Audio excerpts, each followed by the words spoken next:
Alain, propos d'un Normand. La peur est la nuit.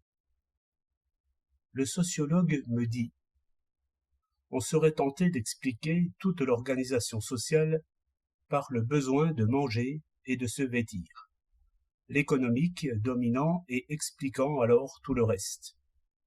Seulement, il est probable que le besoin d'organisation est antérieur au besoin de manger.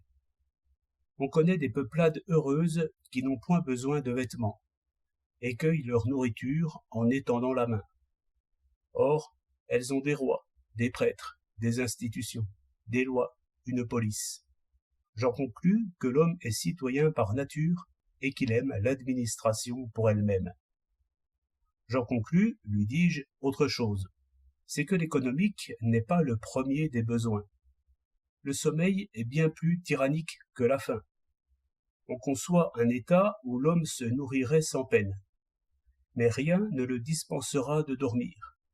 Si fort et si audacieux qu'il soit, il sera sans perception, et par conséquent sans défense, pendant le tiers de sa vie à peu près. Il est donc probable que ses premières inquiétudes lui vinrent de ce besoin-là. Il organisa le sommeil et la veille. Les uns montèrent la garde pendant que les autres dormaient. Telle fut la première esquisse de la cité. La cité fut militaire avant d'être économique. Ces sauvages dont vous parlez avaient à se défendre contre leurs voisins, contre les fauves, contre les serpents. Je crois que la société est fille de la peur, et non pas de la faim. Bien mieux, je dirais que le premier effet de la faim a dû être de disperser les hommes plutôt que de les rassembler, tous allant chercher leur nourriture justement dans les régions les moins explorées. Seulement, tandis que le désir les dispersait, la peur les rassemblait. Le matin, ils sentaient la faim et devenaient anarchistes, mais le soir, ils sentaient la fatigue et la peur et ils aimaient les lois.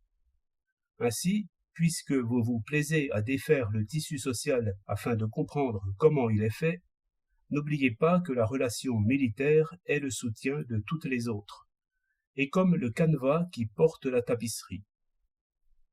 Bon, dit-il, nous rangerons donc les besoins dans l'ordre suivant. Le besoin d'être gardé ou de dormir en paix, puis le besoin de manger, puis le besoin de posséder, qui n'est que le besoin de manger en imagination avant de sentir la faim. Je ne sais, lui répondis-je, si vous tirez de la peur toutes les vertus sociales qu'elle enferme. Le sommeil est père des veilleurs de nuit et des armées. Il est père des songes aussi. De là, une autre peur, la peur des morts et des fantômes, d'où les religions sont sorties. Le soldat écartait les fauves, et le prêtre écartait les revenants. Une caserne et un temple, tels furent les noyaux de la cité primitive. C'est beaucoup plus tard que la machine et l'usine achevèrent l'œuvre. Et le besoin de procréer, où le mettrons-nous? Je le rangerai, lui dis-je, à côté de l'économique, parmi les besoins antisociaux. Car tous deux arment l'homme contre l'homme. Mais le sommeil est un roi encore plus puissant. On loue le soleil, mais on craint la nuit. Voilà pourquoi la trompe des bergers et la clochette des troupeaux parlent si vivement à notre cœur, quand le jour s'en va. Ô nuit, reine des villes. 22 juillet 1908.